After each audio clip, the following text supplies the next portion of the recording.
All right, now this is the last issue that we're going to discuss tonight, and then I'm out of here. And this is the issue of, I guess we'll do the issue of your kids running rampant in the masjid. And this is an issue that should have been discussed a long time ago. I really don't understand how in the world it's gotten to the point where it's gotten. So if you have 5 or 6 minutes, inshallah ta'ala, we'll knock this issue out. And inshallah ta'ala, we'll work on, bettering our situations and our masjids and our communities. If not, then, you're just gonna have to sit where you're at until you figure it out on your own. But anyway, the issue of like, the brother was mentioning, like in Taraweeh and all the rest of these salawat.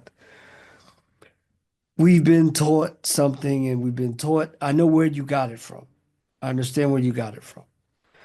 When I mentioned earlier about, being able to control your kids in the masjid, I sense the blowback.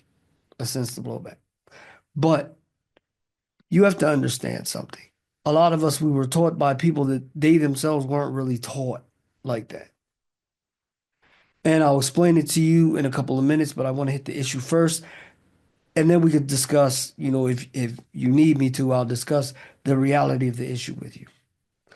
But, you know, we're told, all right, well, it's all right. And we have narrations about the kids, running in the masjid and making noise in the masjid and letting them play in the masjid. And that's fine. That's fine. But one of the things that I need you to understand before you jump off the rails again is the fact that all of the situations that the children are in the masjid for aren't the same.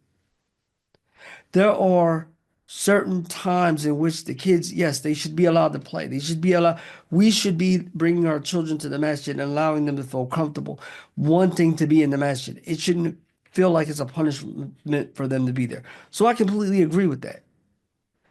But at times, they need to be taught the etiquettes of the masjid as they're coming up.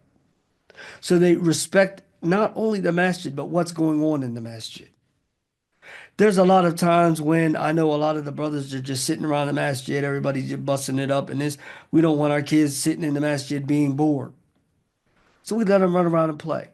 Tell them to go in the back where not everybody's, gathering at. Just go, y'all can go ahead and play in the back of the masjid. Keep an eye on your kid, make sure they're not doing nothing crazy. But let them play and run around and have fun with the other kids. That's great. But when it comes time for the salah, these same brothers that are telling you, well, we have narrations and this, that, and that, but they're the same brothers that are going to tell you that you're responsible for having khushu' in your salah. These are the same brothers that are telling you, listen, you have to be able to concentrate in your salah. You have to be able to focus in your salah. As a matter of fact, they tell you, listen, you can't even bring your cell phones into the salah. Turn your phones off because we don't want anything disturbing you or anybody that's around you while you're praying. But in the same breath, they tell you it's all right to allow your children to do it. How does this make any sense to you? And if it doesn't make sense, you need to understand that that understanding that you were given doesn't fall in all situations in the masjid. You can't, you have to be able to raise your child. You have to teach them. They have to learn what they can do and when they can't, when they can and when they can't do it. We don't just say run rampant. SubhanAllah, we were in the masjid one day for Jum'ah, and somebody's kid ran up onto the minbar where the imam was giving the khutbah. There are certain etiquettes that we need to be teaching our kids, and we're not talking about babies crying, and listen, you can't control that, but you can control your child running amok in the masjid. You can control that. You can control it out of respect for what the masjid is for and what's being done. Teach your children. Listen, no, this isn't the time for this. You sit down and relax. If you're not going to be praying while we're praying, you sit right here and you wait till we get up. It's 2 minutes. It's 5 minutes. I was gonna say 10 minutes, but not too many people pray for a whole 10 minutes anymore. But you get my point. So the thing that you're mentioning here, yes, it's applicable. No one goes against this. This is what they say is a sahih or an authentic narration. But is it possible with everything we just discussed? Because you know that we need to have khushu in our salah. You know that this should be our goal. You know that we shouldn't, I'm sure you agree, that you don't want to hear someone's phone going off while we're in the middle of the salah. Especially not if it's some type of music or things along these sorts, because it bothers you in your salah. But you feel as though it's all right for you to allow your child to do it. Now, at times, a child might run amok. And if that's the exception to the rule, then fine. But it shouldn't just be expected. When you come into the masjid with your child, everybody's like, oh man, yada, yada. And you walking around with your chest poked out like, yeah, I got a narration. Come on. And I'm not poking fun at you. I don't want you to take offense to what I'm saying. I just want you to think about the reality of this situation. Um, Also, if you want to hit it from another aspect, you do realize that you're responsible for what your child does. You do realize that, right? You do realize because you're in the masjid, that doesn't change. No, but I see, you have someone cheering you on in here, and that's fine. But think about this. If I bring my child to your house and they break your glass dining room table, are you responsible for paying for that? Or is my child responsible for paying that? No, no, no. Let him answer. And no, no, actually, it's neither. You're not responsible for paying for that, and neither is my child because they're a child. But the one that's responsible for replacing that is me. Why? Because it's my child. I'm responsible for what my child does. So now let's move to the masjid. You're in the ranks. How many times have you looked down in someone's glasses? They took their glasses off, they put it in front of them while they were praying, or their cell phone down on the ground. I'm sure you don't have a problem with, an individual putting their belongings on the ground in front of them. I'm sure you don't feel as though that's imposing on anyone's rights. But if that's the case, now someone's child, let's say your glasses, whether or not you wear glasses or not is, you know, but let's say you wear glasses and your glasses are on the ground. And for no reason whatsoever, I let my child run around in the masjid while everybody's praying.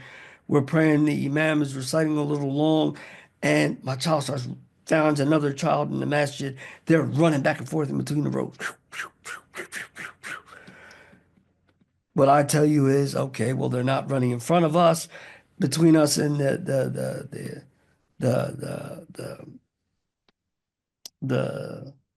qibla, because the imam is our sutra. So, I'm walking around my chest poked out again. But what happens when my child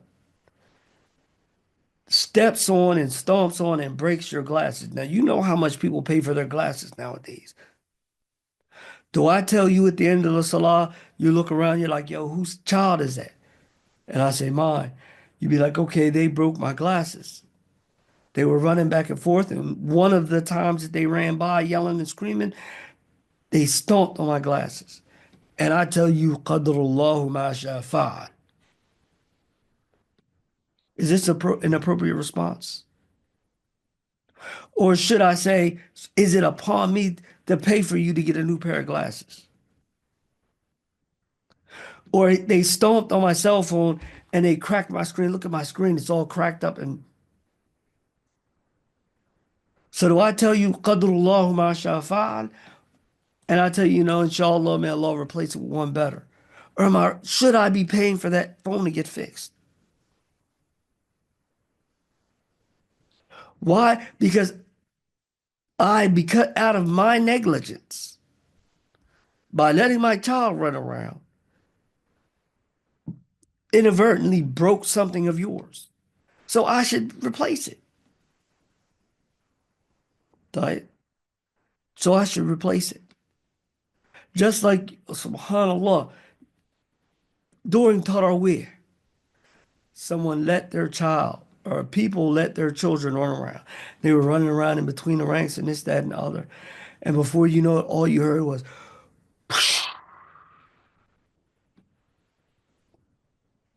you know what it was? One of the children somehow or another happened to knock over the water cooler. Don't get me started on what they possibly could have been doing in order to get that much momentum that a little child knocked over the water cooler. Then once this happened, no, everybody's praying. What do you think happened with everyone in Kushur? Then once it happened, you just felt people, something moving you. All the little kids were running back to their parents, messing with everybody while they were going through the lines. Guess everybody got scared. So they ran to their parents. So not only did whoever's child mess up, everyone salah in terms of, or I'm not going to say the salah, but the khushur. Not only did they do that, but I'm talking about because of the falling of the water cooler somehow or another. But on top of that, all of the little kids running back to their parents. I mean, they were scared. They were doing what little kids do. They run to their parents. But now everybody's moving and jerking. You see people moving in the lines, trying to let the kids by. Do you really think that this is what was being referred to when they said, okay, or when they talked about the issue of allowing the kids to enjoy themselves in the masjid, allowing them to pray in the masjid? And even if this happens, like we said, it may happen from time to time. But even if this happens, do you really believe that this should be the norm? That you shouldn't teach your child, listen, no, this isn't the time for this. I'm not going to say it's not the place for it, but this is not the time for it. It's not the time for you to be playing while we're praying. It's not the time for you to be running around the masjid and climbing up on the minbar when the imam is giving the khutbah. I'm just talking about general etiquettes that we need to have, that we need to be teaching our children so that we're not a burden and our children are not a burden on the people in the masjid. Right? So, like I said before, no, no, no, no. No. All right, listen, okay, listen. I'll explain it to you simply. And this is when I said before about individuals that we've learned from individuals that they themselves haven't fully learned certain things. One of the things that you need to understand is you're going to be hard pressed to find something in Islam or a ruling in Islam where it's based upon one proof. Just like, we all run around. Now think about this. Now this is going to take you to actually sit and ponder on what I'm saying. And if you have a problem with it or any of you have a problem, leave a comment in the comment section. I'd love to hear what y'all have to say about all of this. Because I like the discussion. But you're going to be hard pressed to find something that is based upon one proof. You know how we always run around and say, well, the proof for this is this, and the proof for that is this, and my dalil is this. Listen, understand that proofs and evidences are put together like in a bowl. They're looked at and, uh, what's the word in English? They're examined. And after looking at all of them and taking them into consideration, then the ruling is derived from the bunch of them, not the one of them. It's derived from the bunch of them, not the one of them. So just because you have a proof for something doesn't mean that, one, that the way you want to apply that proof is correct. Let alone is can you use that proof for all situations that's tied to that conversation. Right? So all I'm saying here is that me making this statement, me explaining this to you, doesn't negate something that we all agree upon. Because I said in the beginning of this particular part of the discussion that I agree that children should be able to play in the masjid. They should be able to feel comfortable. They shouldn't feel like going to the masjid is a punishment, but they should enjoy being in the masjid. But we need to explain to them that there are certain rules and certain etiquettes. Just like we don't allow them, just because they're in the masjid, we want them to enjoy themselves, to take their pants down and go to the bathroom wherever they want to go. No, there are rules. You go to the bathroom and use the bathroom, not anywhere you want or in the corner. We teach our children the rules for being in the masjid. We teach our children the rules and the etiquettes for interacting with the people in the masjid and what goes on in the masjid so that we're not a burden on everyone else and so that our children are. Tired. And like I said, we only wanted to take a couple minutes of your time. And this is the last part of today's discussion. So, inshallah ta'ala, we will be breaking this down into sections. So, what I want you to do is make sure that if you have any questions, concerns, or anything about this part, or even about the other parts, but preferably put what you have to say about what I said before in the appropriate sections. But I'd like to hear what all of you have to say about this because I know this may go against what some of you were made to believe, you know. But for those of you who have taken my usul al-fiqh classes, you're all familiar with what I'm talking about. I don't want to get too far off a topic because the topic is the situation of the children in the masjid, not how to derive rulings from proofs and evidences. So those of you who have actually taken those courses with us, then you already understand what I'm talking about firsthand.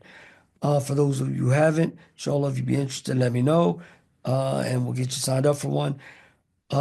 And if you would also, any of you would like to also be able to deal with these as we go live, let us know. You can actually get to the link for the Discord. Look in the Discord section or the Discord link in the description below, and you can join from there. Inshallah ta'ala, we let you all know when we're going to be going on live so that you also can to join in and basically discuss with us because a lot of my discussions are held and I deal with all of you generally through the chat, inshallah. All right. So inshallah ta'ala, I'll see you all in the next video, inshallah. And I hope you all got some benefit out of everything we discussed today. And inshallah, may Allah ta'ala reward all of you greatly for your efforts. Allahumma ameen. Assalamu alaikum wa rahmatullahi wa barakatuh.